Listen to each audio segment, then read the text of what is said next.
आप ये बताएं कि मोदी साहब, आपको क्या तकलीफ है मोदी साहब के, क्या आप उनसे बात नहीं करते? नुकसान आपका है या मोदी साहब का? वो तो अपने पाँव पे खड़े हैं। बिल्कुल, वो तो नेपाल जाते हैं, बांग्लादेश जाते हैं, उनको वो एड देकर आते हैं, कर्जे देकर आते हैं। बिल्कुल। श्रीलंका को हाँ, श्रीलंका।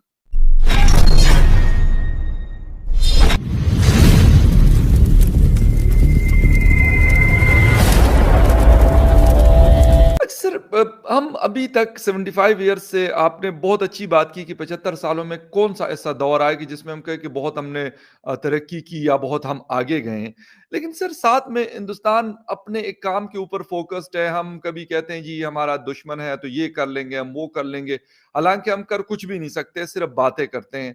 वो अपने काम के साथ लगे हुए हैं, अरब दुनिया के साथ हो, वेस्टर्न वर्ल्ड के साथ हो, इवन चाइना के साथ हो, सारी चीज़ों को, और इस वक़्त उनको ग्लोबल लीडर के तौर पे लोग सर ले रहे, बड़ी रिस्पेक्ट उन्होंने पाई है, नरेंद्र मोदी जी हो, जयशंकर साहब हो या कोई और हो। उसके मुकाबले में सर हमने जो मुकाम था भी, उसको भी खो दिया। नहीं, देखिए आज बल्कि मैं इससे पहले भी आपके रिलेटेड आपने मुझे भारत याद करा दिया, मोदी साहब याद करा दिए। जी, खान साहब की एक रीसेंट स्टेटमेंट उन्होंने छोड़ी है कि जब तक मोदी साहब इक़्तिदार में हैं, हम उनसे बात बिल्कुल, नहीं कर सकते। बिल्कुल। अब ज़रा मैं 1 मिनट के लिए इसका भी एनालिसिस करना चाहूँगा। सर, आपके क्या ख़्याल में ये किसी अक्लमंद या साबका वज़ीर-ए-आज़म ऑक्सफोर्ड ग्रेजुएट की ये स्टेटमेंट होनी चाहिए? नो, अगर मैं मिसाल लेता हूँ कि मोदी साहब आगे 8 साल मज़ीद वज़ीर-ए-आज़म रहते हैं, तो आप ताले लगा देंगे पाकिस्तान को?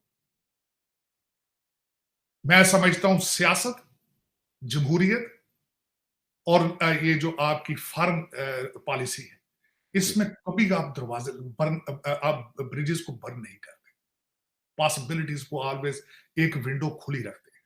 एग्ज़ैक्टली, अच्छा, मोदी साहब के साथ आपकी नफरत किस बात की है? अपने मुल्क के लिए वो अच्छे हैं। बिल्कुल, अपने मुल्क को वो अगले लेवल पर लेके बिल्कुल, जा चुके हैं।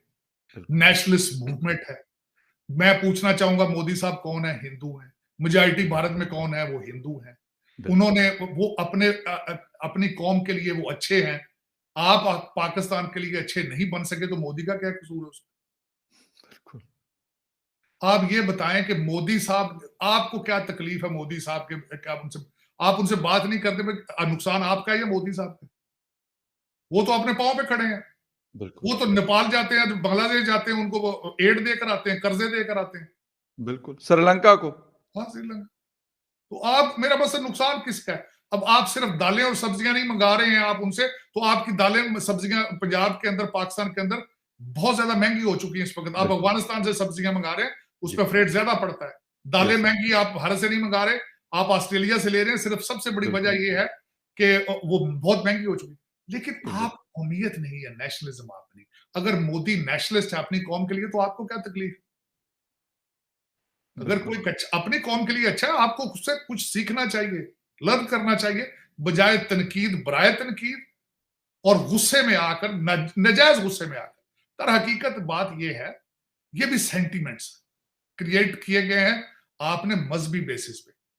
हालांकि अगले दिन मुझे किसी ने कहा, जो बड़ी खूबसूरत बात थी, जी, something new I learned other day, उन्होंने कहा कौमियत का मजहब के साथ कोई रिलेशनशिप नहीं होता। बिल्कुल, कौमियत जियोग्राफिक होती है, जियोग्राफी उसका जियोग्राफी के साथ रिलेशनशिप है। मैं मिसाल देना चाहूंगा, ऋषि सोनक, या ही इज बिल्कुल, प्रैक्टिसिंग हिंदू, या but he is a prime minister of a Christian country. या बिल्कुल, जब जमहूरियत मिच्योर हो जाती है, जब आप नेशनलिस्ट बन जाते हैं, तो मजहब प्रायोरिटी नहीं होता, national agree, national interest priority होता है। बिल्कुल, ये सीखना पड़ेगा हमें। अफसोस के साथ है बिल्कुल, कि हमने वो प्रोसेस ही शुरू नहीं किया। हमारा हाइब्रिड सिस्टम है, हमने कंट्रोल्ड डेमोक्रेसी है। मेरा बल्कि क्वेश्चन मार्क है, पाकिस्तानियों सर को पाकिस्तानी कौन बनाएगा? मेरा एक और क्वेश्चन है, क्या आपने वाकई पाकिस्तान बनाया है? आपने 1947 में पाकिस्तान जो बनाया, हुँ, मेरे तो ख्याल में फाइलों में बनाया सिर्फ आपने, प्रैक्टिकली तो बनाया ही नहीं। जिन बिल्कुल, मुहाजिरीन को आपने वहां से इधर लेकर आए और यहां से लोग उधर गए, जो कुछ उनसे प्रॉमिस किया गया था आपने दिया, लैंड ऑफ द प्योर्स दिया आपने उनको। आप नारे तो जलसों में सिर्फ लगाते हैं, पाकिस्तान का मतलब क्या, ला इलाहा इल्लल्लाह। बिल्कुल, क्या वाकई आपने ये सब कुछ किया है, या सिर्फ एक टोपी ड्रामा है, सिर्फ आपने बेचा है मजहब को सियासी मफाद के लिए? ये मेरा बिल्कुल, क्वेश्चन है 25 करोड़ लोगों से। क्या आपने वाकई पाकिस्तान बनाया है? अगर नहीं बनाया तो कब बनाओगे भाई? अब तो लोग थक चुके हैं 75 साल से। बिल्कुल, बिल्कुल। सर एक लास्ट क्वेश्चन और वो ये है कि अभी फ्यूचर में या नियर फ्यूचर में सर क्या देख रहे हैं? आर्मी चीफ के अपॉइंटमेंट से रिलेटेड हो, इकोनॉमी से रिलेटेड हो या पॉलिटिकल इंस्टेबिलिटी हो। नवाज शरीफ साहब वहाँ पे हैं, वो अपने हिसाब से लगे हुए हैं, 2-3 साल हो गए कि बल्कि शायद इससे भी ज़्यादा हो गए कि वो लंदन बैठे हुए हैं। बजाय इसके कि वो यहाँ पाकिस्तान आते और जो सिचुएशन है इसके ऊपर कोई बात करते, लोगों से मिलते, लेकिन उन्होंने प्रायोरिटी दी कि नहीं जी यूरोप देखना चाहिए। हालाँकि काफ़ी दफ़ा उन्होंने देखा होगा। उन्होंने कहा कि फैमिली के साथ जाके ज़रा एन्जॉय करें, हालाँकि आजकल तो वहाँ बर्फ़ है, सर्दी है, यहाँ का मौसम बेहतर है पाकिस्तान का, यहाँ आ जाते। तो कैसा सर देख रहे हैं फ्यूचर? देखें, उसमें मैं सबसे पहले अर्ज़ करना चाहूँगा मरियम नवाज़ क्यों गई पाकिस्तान को छोड़ के इस जी, सेंसिटिव मौके पर? जी, हमज़ा शहबाज शरीफ इस वक़्त सेंसिटिव मौके पे छोड़ के क्यों चले गए? बिल्कुल। यहाँ नून लीग की सोशल मीडिया में कोई प्रेज़ेंस है? कोई नहीं। No sir. इससे जी, मुझे सिर्फ़ एक चीज़ नज़र आती है। आपने अगर प्राइम मिनिस्टर बनना हो, चीफ मिनिस्टर बनना हो एजेंसियों की मदद से तो आप क्यों जाएँ? आप क्यों रहेंगे यहाँ? हुँ, हुँ, हुँ। इनकी तरबियत यही की है नवाज शरीफ ने इन बच्चों की, भई आपने एजेंसियों की मदद से आपने पावर में आना है। जी, तो फिर वो घूम फिर रहे हैं। ये सैलाब ज़दगान के पास क्यों नहीं जाते? बिल्कुल, बिलावल भुट्टो साहब सैलाब ज़दगान में क्यों नहीं बैठते? बिल्कुल। क्योंकि इक़्तिदार में आते हैं एजेंसियों की मदद से। वो अवाम के साथ कनेक्टेड रहना ही नहीं चाहते, हैं ही नहीं कनेक्टेड उनके साथ। एक तो उसकी वजह ये। अब दूसरा मैं ये राइट, पूछूँगा कि 6 महीने से आपकी सारा कुछ रुक चुका है, तरक्की आपकी हर चीज़ रुक चुकी बिल्कुल। है। एक अपॉइंटमेंट की वजह से। जी, जो नया आर्मी चीफ आएगा, क्या उसके पास वो अलादीन का चिराग है कि वो रगड़ के इंडस्ट्री खड़ी कर देगा यहाँ पे? बिल्कुल। वो आईटी के स्कूल बना देगा। वो यहाँ पे एक आईटी सिटी डेवलप कर देगा। क्या करेगा? एक लूटा-फूटा टूटा मुल्क है उसके पास, जिसमें अवाम ही तरक्की नहीं करना चाहती। जब आपकी अवाम की डिमांड हो जिहाद, तो आर्मी चीफ क्या करेगा उसमें? बताएं, ये मेरा क्वेश्चन है। बिल्कुल सर, बिल्कुल।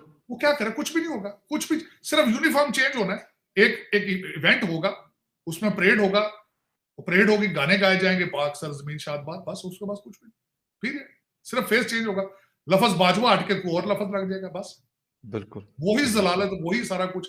ना सलाब जदगान के लिए कुछ होगा, ना अवाम के लिए कुछ होगा, ना पाकिस्तान के लिए कुछ होगा, क्योंकि उसमें अ, आपकी अवाम ही नहीं चाहती कि हम तरक्की करें। उनका बिल्कुल मूड उनका मूड ही नहीं है ना। क्योंकि आपको देखें, जब भी आप कौमें उनके ऊपर ऊपर बुरा वक्त आता है, जी, लीडरशिप उनको निकाल के लेके आती है उनमें से। लेकिन एग्ज़ैक्टली। आपके लीडर ही जो है, उस्मान बुज़दार हैं, फराह घोगी है, उसमें आपके वो देख लें, आज़ाद कश्मीर के महमूद साहब हैं। जी, जी, जी। देखिए, ये इस तरह के लोग हैं, तो आपको ये आप समझते हैं कि ये लोग आपको निकाल सकते हैं क्राइसिस में से? जुल्फी बुखारी बिल्कुल, आपको क्राइसिस में से निकाल सकते हैं? शहबाज गिल साहब के पास कोई फार्मूला है कि आप तरक्की किस तरह करेंगे? कभी नहीं। महमूद साहब सुबह से रात को कहाँ लेके, वो उसके पेरिस बना सकते हैं, वो आईटी स्कूल बना सकते हैं। तो मैं अगर ये इस तरह के फिर आपके ऊपर देखें ना, फिर पाकिस्तान को देखा जाए तो सही फार्मूला फिट आता है। कहते हैं जिस तरह की कौम होगी उस तरह के